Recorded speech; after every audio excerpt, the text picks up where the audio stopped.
Welcome to Alzheimer's Speaks Radio. I'm your host, Lori LeBay, and I'm so excited that you're joining us today. We are going to have a fascinating conversation as usual as we learn from people all around the world at all ages and stages of life. Stay tuned as we shift our dementia care from crisis to comfort. Here we go. What you think about, you will bring about dementia change. We will. Well, hi, everyone. I am so excited to have you two with me today. We've been talking about this for a while. Ginger, I've known you for quite a while through dementia chats. And when you were talking about writing your book, it was like, oh, this is going to be exciting. You know, it's always fun anytime anybody puts the time in to write a book. I think most people don't understand how much time it takes and energy. So I'm going to have you two introduce yourselves because you can do it better than I can. So Ginger, you want to start and just tell people a little bit about yourself? Sure. Hi. Nice to be on, Laura. This program is terrific. We've done it before and I admire you so much. I'm a retired speech language pathologist. I'm having my birthday at 88 on May 29th, and it happens to be the day of my book launch. So it's going to be a big day. I live in lovely California. I have a wonderful family, great grandsons, and I'm just really happy to be here. Wonderful. Thank you. And Shanlynn, you want to go ahead and introduce yourself? Sure. Hi. Thank you for having me on here with Ginger. Very much a pleasure. And I am just a little independent publisher who started writing books and publishing just a few years ago for my other clients who wanted to write books. And Ginger found me and we kind of just collaborated. I don't have, a big following yet or anything. I am kind of just a little guy who's trying to get started on this journey. And Ginger was a perfect opportunity to do that. So I appreciate her reaching out. And I've done a lot of different things in my life. I have a lot of experience in many things. But this is what I found is something I really enjoy, putting people's messages out there, what they want to say, because so many people don't know how to do it. And I'm pretty good at it. So that's where I am right now. I live in rural Virginia with my husband and our little dog, our little Morky. And we have 4 grown daughters all across the country that we try to visit. But other than that, I just try to advocate for the caregivers because I know just from my grandmother's experience and my own mother, myself, we've got some challenges ahead, and I've always wanted to know as much as possible about this daunting thing that is out there. And the more I dug, the more interested I became. So that's why I'm now focused on books about dementia. Okay, wonderful. Ginger, I'm going to start off with you, and I want you to kind of take us back a little bit on what led you to your initial diagnosis and what was that, and what you were told by physicians. Yes, about 10 years ago, I started having dementia symptoms, pretty bad ones. It ended up with me having to retire very suddenly. I couldn't do my job, and it just started getting worse. My medical provider, which is Kaiser, a biggie, I had years of trying to find the diagnosis, what it was. They came up with a bunch of different ones. A frontotemporal was the first one, but then we added the Parkinsonian movement symptoms into it. So they thought, well, maybe that's a Lewy body.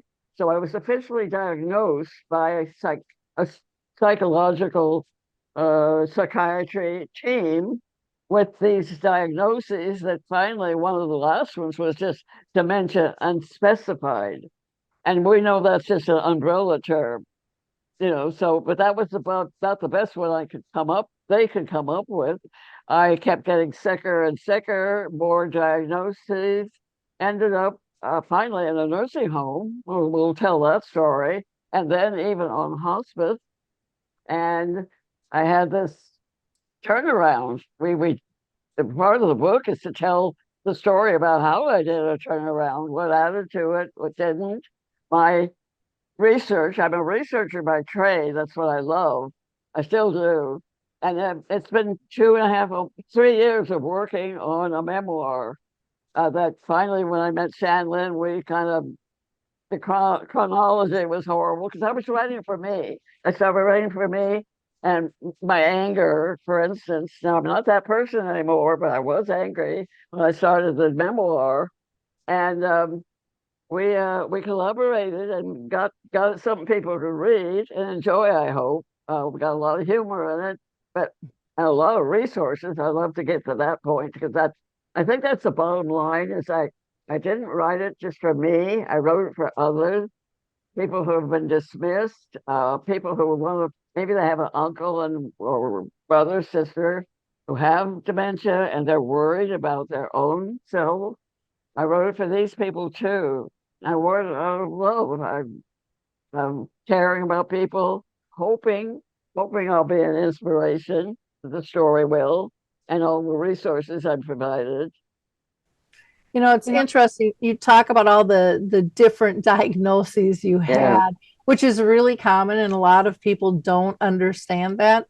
Right. Even if they're in it, they're kind of shocked when all of a sudden the doctor says, well, maybe you have this, or maybe you have that, or no, it's not Yeah. this, or no, you have them both, or all three, or whatever it Oh, is. absolutely. Yeah, mixed dementia is a big one. Uh-huh. And they are doing so much more of the unspecified or mixed because they Yeah, can't really pin it down because things overlap so much and change. But I think that exactly. that's something our doctors have to get better at, preparing people that just because it was this today doesn't mean it's going to be that tomorrow. And Hmm. and it seems also that depending on who you're meeting with, the terms can change and the diagnoses can change. And the patient's like, but I still have the same stuff as I told the other guy, but now you're terming it something different. So it can get really confusing for people. Yeah. Now, you had said you ended up, going into a nursing home and on hospice and the whole nine Yeah. yards. Our listeners are going to be interested, and I know we want them to read the book, but can you give us a little tidbit in terms of your recovery and what contributed to making those improvements, both, like medically and emotionally, Oh, yeah, that's a spiritually? big one too. I was a victim basically of polymedicine. Mhm. Now, my symptoms started long before they started piling on the medication. So I want to clarify that I don't believe my dementia was induced by medication. Might have been a tiny part of it. That's the whole thing, the mystery of it. That's why I go into that so much into the book is the mystery part that but I'll go back to the polymedicine. Finally, they piled so much on me. I had a total of 20 medications at one point, about five of them prescribed. And when you go into hospice, they take you off all the medication. And that was a pretty much of a shock to my system. But one thing that did add to my turnaround was that my brain was finally getting clear of all these mixed medications. I also want to throw in, I'm just going to throw in the autophagy real quick. I lost over 100 pounds. I stopped eating. I refused to eat. Food was lava to me. And I think that also cleared. I still have some word problem. I'll pop up and, it won't be there. Oh, but by the bottom line, kind of my current diagnosis is called mild cognitive impairment. So I do have trouble sometimes with executive function and things like that. So you might find me having struggle with words sometimes. That autophagy is, I think, had a lot to do with it. And I want to throw in one more is resilience. You'll find out in my book, I kept overcoming one thing after another, trauma, addiction, all kinds of problems I kept recovering from. And I think that built up a sense of resilience that finally Oh, I was 78 when had to stop working. You know, I built up that much, but I kind of gave up right then. And that's why I went to the nursing home and I had to rebuild myself, rebuild my brain, basically. That helped. Yeah, that does help. So when you say you gave up, and this happens, I think, to a lot of people when they get this diagnosis, is just like, I'm gonna throw in the towel. I don't want to live like this. So just let it be over with. Do you think that kind of psychologically happened to you then? Oh, yeah, yeah. A lot of it is, well, when I was in the nursing home, it was in 2020, COVID.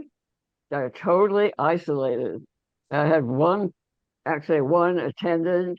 I'm hard of hearing too. Obviously, we talked about that. And people were wearing masks. Between that, I couldn't communicate with anybody, and it was months. I was months and months of just whiteness and nothing. And I think that hurt my brain because I had no stimulation. And Mhm. so that's another part of the mystery.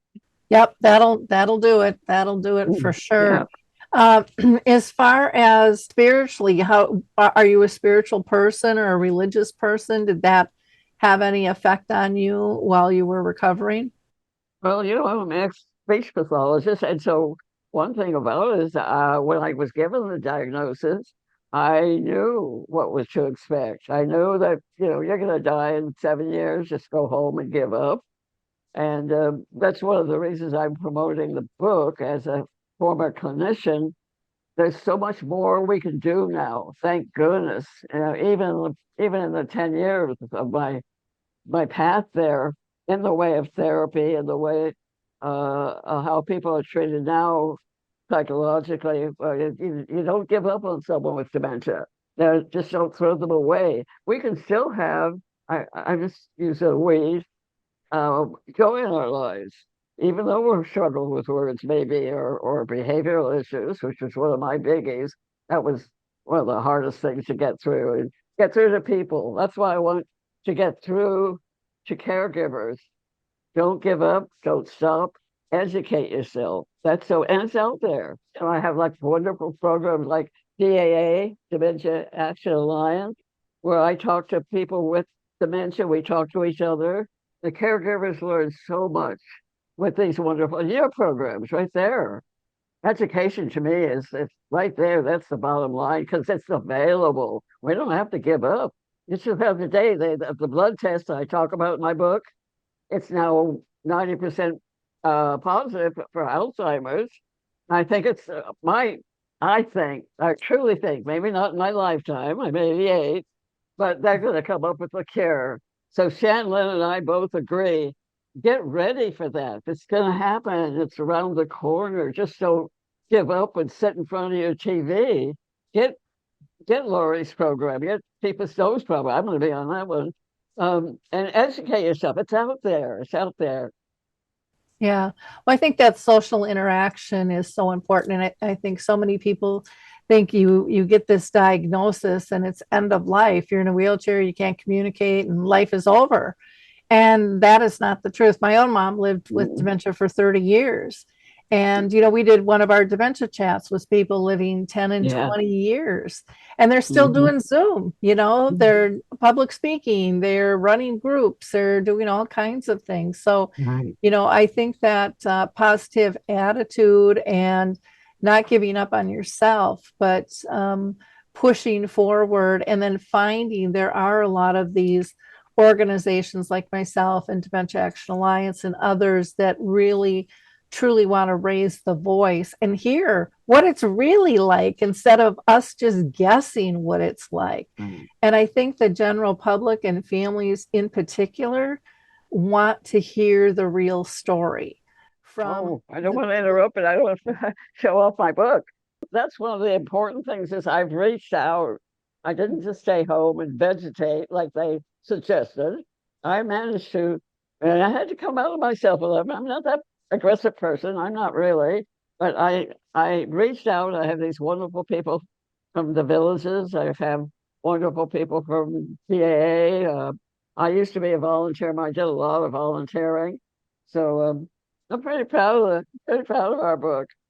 Yeah, it's a beautiful, beautiful cover. And it's Thank you. called Dementia Denied, One Woman's True Story of Surviving a Terminal Diagnosis and Reclaiming Her Life. And I think, if we can get people to understand that no matter what we're up against, life is about adapting to the next thing that drops in front of us, because there's always something that comes forward and tries to claim us and shut us down. But it's like, how do I still continue to live my life to the fullest? And it might look a little bit different, but it doesn't have to be as drastic as everyone thinks it is, if you're willing to step up and help educate. So I appreciate you writing this book and being on our show. What made you decide to write the book? Was there a moment in time that you're like, my story really needs to be told? Well, like I mentioned before, when I came home, I was very, very angry, and I was helped by some people. They said, "Why don't you write a journal to express the feelings you had?" And I started and wrote, and like Topsy, it grew, and it grew to 300 pages. And at that point, very disjointed and just full of feeling, someone suggested, "Hey, maybe this might be a book."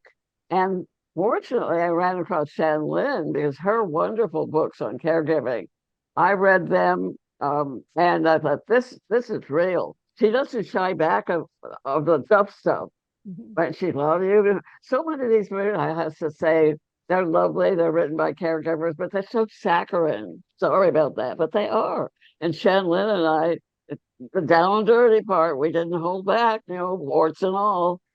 But in the end, we came up with an inspirational story, I believe, for everybody. Well, that's great.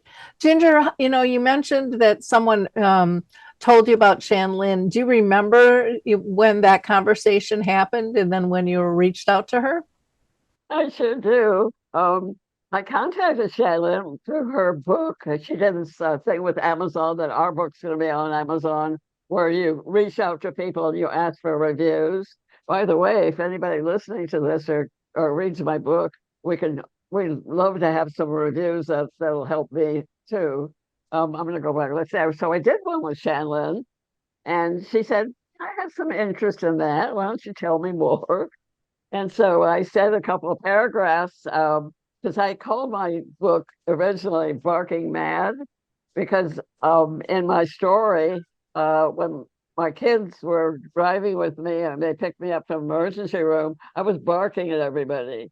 And I actually told the people I was with, I was German Shepherd, I was Hitler's German Shepherd. So I wrote that to Shanlyn. Within days, she writes back, "I'm hooked." And then we went on from there, and we were working really hard. I say, almost a year and a half, almost Let's constantly. uh, actually it was October of last year that we Okay, started. So, but it seems longer because we really did a lot of work on this in a short amount of time. I think it was very tedious, but I think the overall work that we put into it is incredible. It turned out, I have to say, when she first contacted me and I was hooked on her story, and I said, and so she sent me the whole thing. And I think I got about 10 chapters in and realized, wow, this is something that everybody needs to know about. It's really important. Somebody has to publish this. And I realized how much time it was going to take to get it into a publishable manuscript. mhm. And I really had to come to terms with my husband. I said, I know that Ginger doesn't have the money to pay me to do this, but can we afford for me to not take any money and just, I will do this for her for free on the hope, you know, we want that hope. Everybody wants hope. That it will make some money someday and that I will be repaid in one way or another, whether it's through, people that say this helped me and I'm helping people and knowing that I'm helping people, or even monetarily, which hopefully both. In a perfect world, it'll be both, right? And so I decided I was going to do this, and she contacted me at the perfect opportunity because it was almost like divine intervention for me. I had been looking for another book. I didn't know what subject to go to next within the dementia arena. I was 2 weeks, I was going back and forth with all these different things and doing research about all these different topics within dementia, but nothing resonated with me. And then it was boom, she sent me a message through the Facebook Messenger and told me, like she said, 2 paragraphs about, hey, I was in hospice dying and I've, come back. And I said, no, it's not possible. Tell me some more. What? And so sure enough, that's how it started. And I just felt like, my guardian angel, which I believe is my grandmother, just kind of put Ginger in front of me and said, honey, this is your next project. This is what you need to do. Don't worry about the money right now. Don't worry about all the time it's going to take. It will all work out in the end and it will be worth it. So that's why we've been working so hard on it since October. And I still feel like it's going to be great. It's just a matter of people just have to know about it. And Yeah. once they know about it and are able to read it, I've given out over 2,000 free copies already of the PDF version, because I want as many people as possible to know about it. There's millions of people in the world, so what's 2,000 free copies, right? So that's where we are, and I'm hoping that obviously she's an amazing woman and she has an amazing story, and I just felt it really needs to be told. And I know how good I am at putting books together and making them interesting to read. And I thought, you know what? That's exactly what her book needs. It's great. It was just overly she's so smart and so good at researching. She's been in that medical field for many years, and I obviously haven't.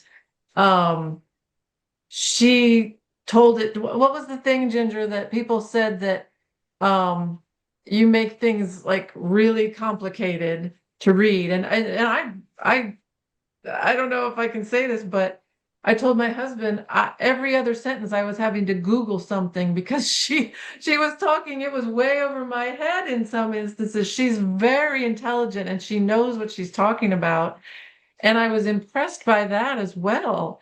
And so I said, I kind of got to bring this down to like a 9th grade level for everybody should be able to understand this lingo. And I was able to do that, I think, and still get the point across really well And because you added all those wonderful QR codes and the links. It's full of yes, that sort of thing. The book, right. And yeah. I It's not firmly just my believe story. exactly. And I firmly believe that Yeah, it's not just your story, it should be interesting to read, but also valuable to yeah. buy, because we're giving so many resources and so much in-depth information that people can't help but say wow when they're done reading it. Yeah. That's my goal for all the books that I do. Is it needs to be not so serious. I like the lighthearted, a little bit of humor. People want to be able to laugh at themselves no matter how terrible of a day they're having, including me. But then also in that same vein, you can learn something on every page. Yeah. And that's where I think we nailed it with this. And I'm just so excited that we're able to put this out there for the whole dementia community and even others. It doesn't have to be Right. Oh, yeah. uh, people with dementia. It's I think it's helpful to many different, genres or people on different paths. And yeah, So we quantified it too, Shanlynn. I think that's an important thing. I actually, in the book, is my diagnosis and the whole pages of it. So it's not just, oh, by the way, I had dementia. It's quantified. It's there. It's described in detail what the symptoms are, and it also describes, and like we have a whole section called Tips for Caregivers, where a 20-page bonus, for instance, where people can go in and find out you touched on before, what kind of therapy can help people now with families and dementia. There's a lot of it out there now. It's a different world. When I started treating people with dementia, 20 years ago, when we were only getting, just 2 sessions, that's enough because they're not worth it. Well, that's not the case anymore. There's so much you can do. There is a ton of resources out there that nobody knows about. Right. And organizations that are family focused. And one of the things that I think, because I ran into the same thing with my mom. It's like, where is everybody? Where's the people? Where's the services? Where's the products and the tools to support us? And I mean, it was just like you'd yell and it would just be an echo. There was like nothing, other than this scream for help. And so it's changed a lot. And I think one of the things that I like about the change is that it has, in my opinion anyways, it's taken the medical and academic down a notch. And it's definitely lifted up the person with the diagnosis and their family up so that everybody's on an even playing field, because we all have bits of knowledge that are helpful. And to me, one isn't more of an expert than the other, and they all should play in the playground together. And I think sometimes where the medical model and academia is missing is the true understanding of the emotional impact that the disease has, what day-to-day life is really like. You can read it in a book, but if you haven't experienced it, you don't know what that is really like. And once you do know, your advice usually changes. I'm not only a person who lived it, I taught it as a clinician. I was a caregiver. I took caregiving training. So I think I have a unique opportunity to describe something from from my heart, from my knowledge too. Mm-hmm. I think that adds a lot to the book too, I think. Yeah. And it's interesting how much things have changed, but yet how much they haven't. When we have our conversations like on dementia chats, or I'm sure with you guys with DAA and stuff, people are, it's still taking way too long to get diagnosed, and they still aren't getting the resources, products, and tools when they are. And so people need to know where to find those and how to hook up. And I think all of us need to collaborate together to, raise those things up, because they're just life changing when you feel connected to the community that actually knows what it's like and has experimented with all of this stuff. And I'm not just talking trials and drugs. I'm talking about different techniques, and I don't care if it's eating or sleeping habits, or talking to the pharmacy on my medications. Do they match or don't they? To still connecting on a social level and feeling like you still belong, and are still accepted. All of those things make a huge, huge difference. So, Shanlynn, one of the things I was going to ask you, and you've kind of answered this already, but when you first read Ginger's story, if you had to pick 3 things, what pulled you in the most? 3 things. Well, first, that she was so open, honest, and raw with what had happened to her. I mean, this woman did not hold back anything. Mm-hmm. And I thought that just made her so genuine and so intriguing that I had to read more. And then second of all, just the premise of I was weeks from dying, but I came back.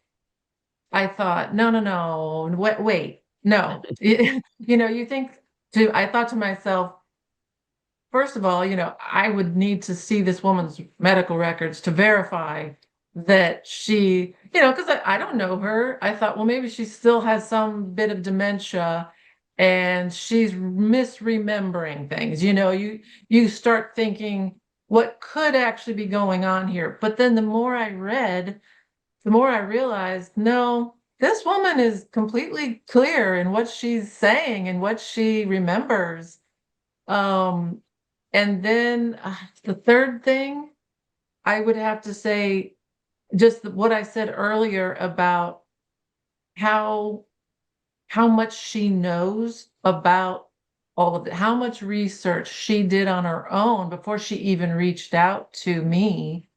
Um, and I was able to, figure out what she was talking about just because so many things were over my head. But once I Googled it and, just reconfigured what it was saying, everything made so much sense that I said, you know what, this woman's onto something. And I think we need to go I want to go deeper because it was as if something had been telling me, you need to do something really big now. I did 3 books. The one's doing pretty good, the other two, not so much.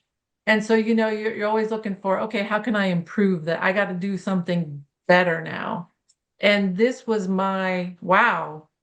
This was my wow, really, that I have to do this. It's going to be extremely challenging, but I've always been up for a challenge.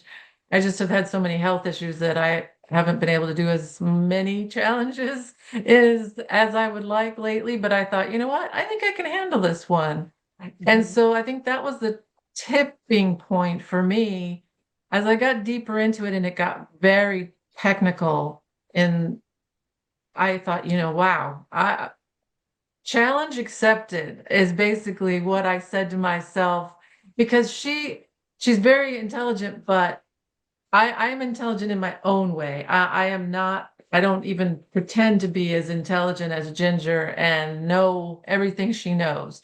She was my guide for all of the clinical stuff and things like that on top of the research that I added to it. So it's kind of a sandwich of common sense with Ginger's expertise on top of research that I did deep dives into. So you've got this wonderful sandwich with a little bit of toppings of humor mixed in. And that's why I decided I'm going to do this.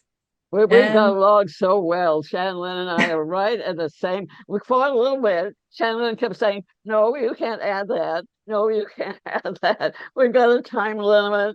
So that was our I, only problem. honey, we could have had this book be 500 pages and it might still be just as good. But I told her, I said, we can't put out a textbook. People don't want to see that this thing is 500 pages. Otherwise, they think, oh my God, there's going to be a test at the end. But, we put a lot in there without making it, I think, too drawn out and oversharing. But I mean, she shared pretty much everything, her whole Oh, heart and soul. Shannon, let's add the part where we talk about the medical profession and we really attack it and we go into it thoroughly. All the mistakes are made of me. I was dismissed, for instance. This is for people who are living now who have that experience, but the medical profession screwing up their lives. And we to the good parts. It's not all just horrible. We Right. go and we support the good parts. I don't support like polypharmacy. Don't stop giving medication. Look into it. Go to the pharmacist. We talk about things like that. We have a whole section, another bonus section about that in the Yep. book. Oh, that's fantastic. Um, Ginger, I wanted you to speak directly to families who are facing kind of this whole devastation. They get a diagnosis. One of the things that people look at a diagnosis and they think it's usually one person that's affected. But this disease, it has a ripple effect, just like cancer does. No one really talks about that, but there is this huge ripple effect. And with dementia, I think it's even more so. And, what would you want families to know if their loved one gets a diagnosis. Is that for me? Yep. Okay. Okay. Oh, yes, that's so important. That one thing I think the book is so important is hope. Don't give up. Educate yourself the best you can. Also, it's another thing is live that person's life. Go into their life. Treat them with respect. Give them honor. We talk a lot about things like reminiscing. I talk a lot, especially about like what therapeutic fibbing, which is a big one. So we talk about how that one works with the family, and I think it's inspirational. It's also educational. And my family is the caregivers. My poor family, what they went through with me, the hell I put them through, the type of dementia I had, with behavioral issues. That's the one that really hurts. You know, it's bad enough you have a memory, but the behavioral ones fit deeply inside the caregivers, the shame on both sides. You know, the person with the dementia, but the Lewy body type of one I express most. You have moments of clarity, and I would realize what I had doing to my poor family, and then I wouldn't be able to control it. There's a thing called anosognosia, where you don't realize you have a brain change deficit and you think you're fine. Like one of the things in my book, I thought I was just dandy and I signed up for a disastrous reverse mortgage program without my family knowing it. And I never should have. And so we talk about the financial issues too in the book. Please don't let my poor family, the families, caregivers I care about, have that horrible experience of I almost lost everything because of the mistakes. I was married because of my dementia. I didn't have that control, and I thought I was just doing fine things, and didn't realize how disastrous it was and how hurt my family was because they didn't know. That's getting back to the education thing. At that point is that if that family had known, if they'd been working with maybe a social program, would have been talking about it, they might not have ever happened. I think too, sometimes families because I am in control, you don't need to know my business. You've never known my business. So stay out of my financial business. And that egg doesn't crack until something really bad happens for many, many families. They don't pre-plan with the powers of attorney and letting people know that if something happens down the line or if my symptoms get worse, this is where I bank. Here's my attorney, my financial planner. These are my healthcare, wishes. Everyone's afraid to have those conversations because what if they take over? What if I lose my independence? And so we need to do, I think, a lot of education for families in terms of how do you approach this? How do you be respectful? We're never going to get rid of all the scammers, and some of those run in our families. Oh, I go into that because when I came home from from nursing home, I got scammed by 4 different men. One of them said he was a general of all things. I go thoroughly into that. I am right now. One of my hobbies is exploiting these scammers on Facebook. I spend a lot of time doing that, protecting vulnerable women against these horrible, horrible people. Gangs of people, I should say, not really one person. My book goes into that. It describes what these scammers really are. For instance, there's a team of teenagers go from one to another, and I go into that quite a bit because it happened to me, and I want to protect women and not have that happen to them. And yeah, I know for myself, I get the little Facebook, I want to be your friend. And if I see it's any military, it's like, nope, because I know that is in it. Sorry for people who really are in the military, but they really have leveraged that so badly, especially when you're seeing the generals and the colonels and the this and that. It's like, oh no, and then they're widowed, run. Oh, yes. Yes, I just got one this morning. They're widowed, but they've only been on Facebook for about 4 days. That's a big clue that their profile picture was just put up 2 days ago or something. Then you're like, no, block. Yep, and they come up with different names and stuff Oh, too. yes. Yeah, Yes. it's and then they go after your friends. Once they're friends of yours, then they go after your circle of friends. Right. Well, Right. yeah, Scary. but usually under a different name, and yeah, it's hard to keep up, dementia or not, with all of that stuff. That's for sure on that. We also go into people like these coaches and people that exploit people with dementia. And their families are so desperate. Mhm, And they'll sign up with anything. So I provide a lot of information on how to avoid that. And mhm. that's one of the things I'm pretty proud of the book is that we do that in the thought of protection Mhm. and from someone who's been there and done that. Yep. Yep. Wonderful. For misconceptions about the disease and the journey, what do you think those are, Ginger? For the person who gets diagnosed, where do you think their head goes to first when they hear that diagnosis? Well, of course, as a speech pathologist, I knew what the path was, and it was horrifying. I mean, life was over.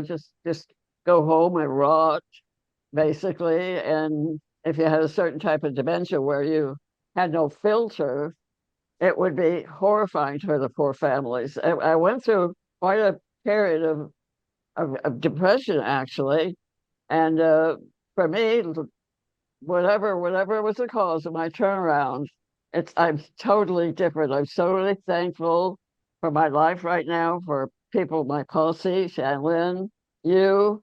I'm leading a good life.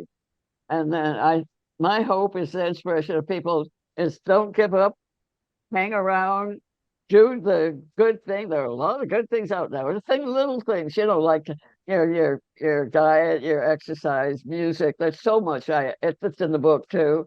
That can add joy to your life, even if you have a dementia.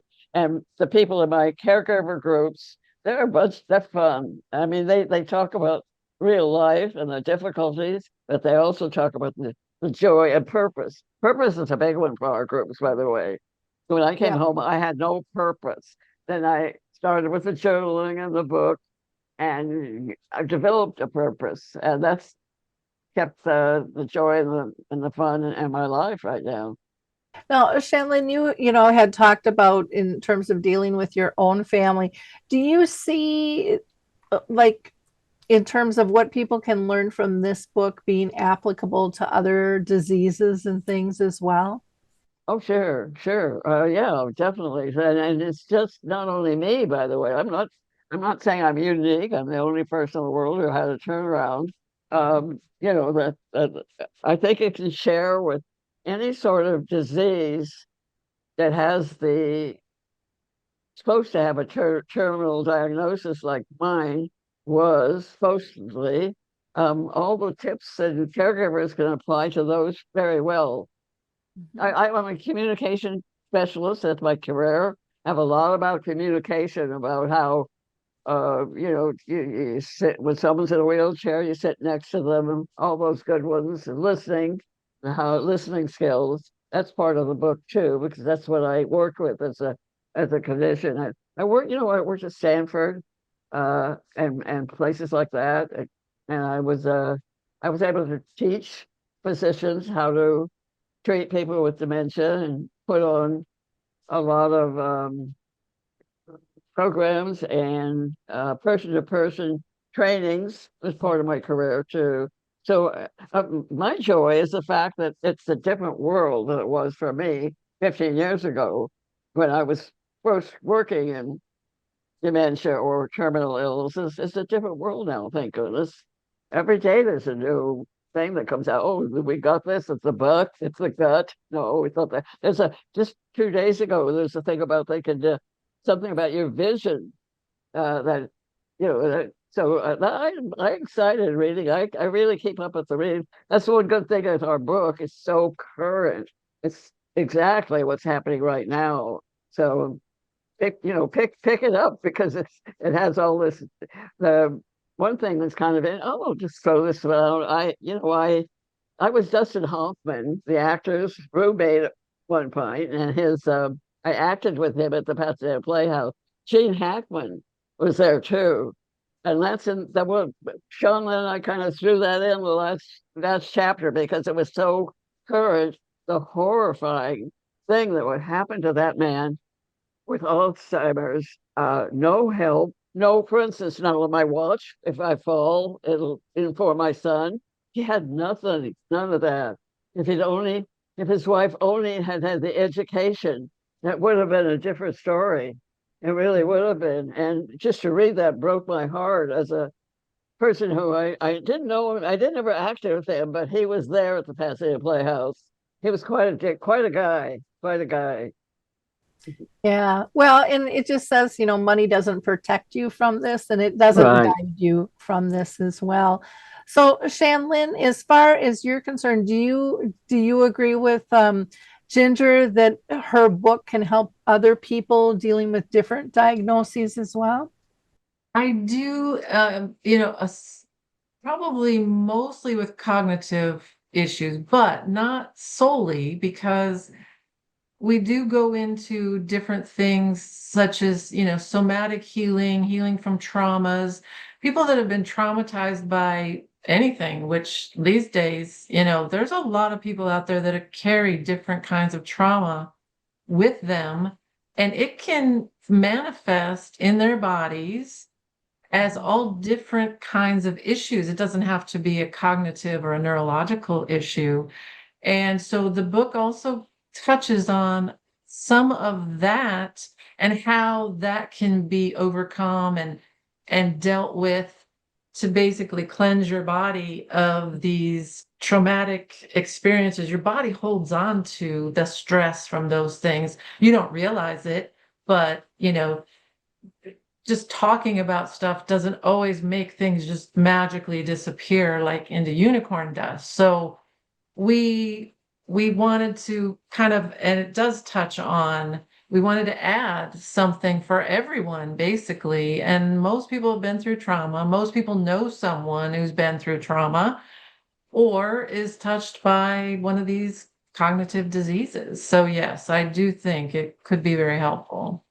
Yeah, I think too, from my perspective, I think any caregiver tips or resources can overlap from one health condition to another, or maybe it's not even a health condition. Maybe it's just how you treat one another as family or friends Exactly. as well. And so, I think there's so many things that are similar in terms of care style and care techniques that we don't really talk about.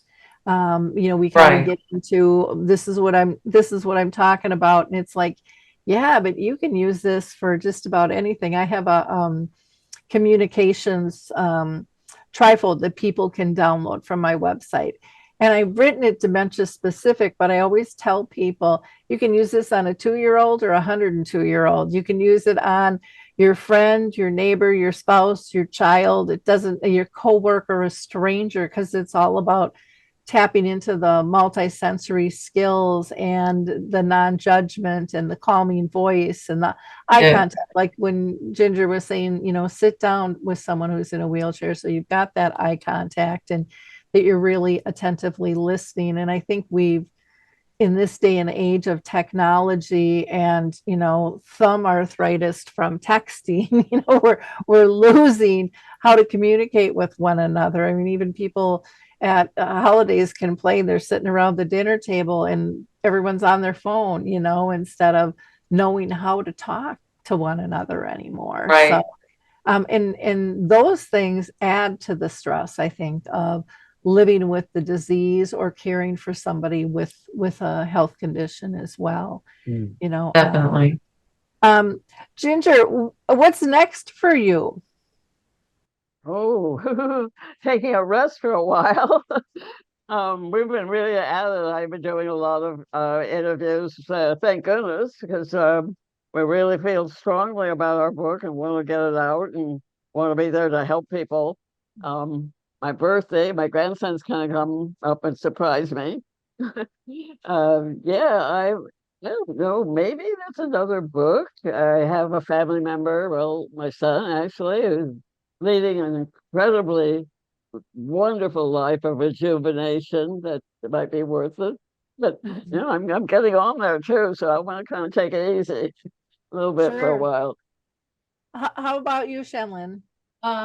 Same. I've got some health issues to deal with, and my husband has some. But I still want to have a purpose each day too. So I am looking for my next book project, but not until I want to continue marketing this one and making sure that it does well. I also want to turn it into an audio book. I think it could do really well as an audio book. There's lots of people who love that kind of thing, and this would be a really interesting one that I think people would love to listen to. I also want to turn one of my other books into an audiobook. So that takes a little bit of work and money to do. So I'm hoping that I can make those things happen. So If anybody could, it's Shanlynn. She's a perfectionist extraordinaire. well, that's not always a good thing though. I triple check everything, but that doesn't mean I'm very quick at getting it done. So Yeah, but for getting through that book in like 9 months, that's massive. I mean, that was really a short period of time if people don't really understand what it takes to get through a book. And I mean, I have a it is, 30 yeah. page children's book, and it took us longer than that to get it all. Oh wow. Yeah. It was a monumental task. I will say that, but the day it was done when I hit that this is the final PDF and it's done. That feeling, you probably know what it's like. That feeling is just, oh my gosh, I did it. We did it, We did it. So it was great. Wonderful. Um, Ginger, what's your greatest hope in terms of sharing the book? What's your greatest hope in sharing this book? What are you looking at for ideal outcomes? Well, they're not really just my story, but they're inspired by the whole process of what Shanlynn and I were able to put together. So inspirational. Okay, wonderful. Well, thank you, ladies, for taking this hour to spend with us. I really appreciate it so much. As far as contact information goes, can get her book on Amazon. Can they get that through your website as well? Yes, I do have a page on there on my website with the link to it. And it will be a live book that they can actually order the paperback as of May 29th as well. Right now, you can just pre-order the ebook, but I know that this will be after the 29th launch, this will be live. So yes, you can get that at either my website or on Amazon. I am going to go on to other places too, but Amazon right now is the biggest one. And if you do well on Amazon, you can pretty much go anywhere else you want. So that's where we're at right now. Do you want to give people your website URL? Yes, you can go to srhattonbooks.com. I'm sorry, and it's SRHATTON books.com. And that will get you to all the books that I have published on there. And then otherwise you can search just for Dementia Denied, SR Hatton on Amazon, and it should also bring it up if that's easier for folks. Okay. And then you also have a Facebook page too? I do. I run the Dementia Caregivers Corner Facebook page, and I think it's just at Dementia Caregivers Corner. It's the location, and I put all kinds of tips and things on there all the time. And you can also find the links to the book. And as a pinned post, I've got the top post. They can find it there. And then Ginger, you are on Instagram as Ginger Smith 104, and you are on Facebook as Ginger Smith, though I know a couple of Ginger Smiths pull up, and so we'll have the direct link in our comments on that. You can reach Ginger by email as well, and that is Ginger Speech, SPEECH gmail.com. Well, ladies, again, thank you so much. For our audience, I just always like to ask them to be a giver of hope. Like, click, and share this show. I don't really care about the numbers. I know everyone else seems to be chasing numbers. I just want to get the information out to the people who need it. And, it costs you no money and it takes very little time to help elevate the work of others. And it can really help people grab a hold of things when they need it. Because there's people in our spheres that we don't even know are dealing with this because they haven't felt comfortable enough to talk about it. But the more we can make this a welcoming and diverse set of opportunities. I don't care if it's a researcher, if it's a person living with dementia, family, whatever it might be, a business, a service, product, or tool. The more people start seeing it, the more normal it becomes and the more okay it feels for them to get the help that they need and deserve.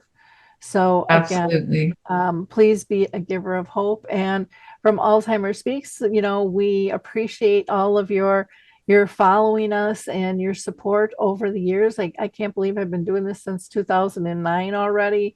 And, we wouldn't be here without you guys. So again, thank you so much. We appreciate you. Thank you, Lori. Lori. Very much. Appreciate it. We'll see you next time. Bye-bye. Hope so. Hey. Love to. Bye.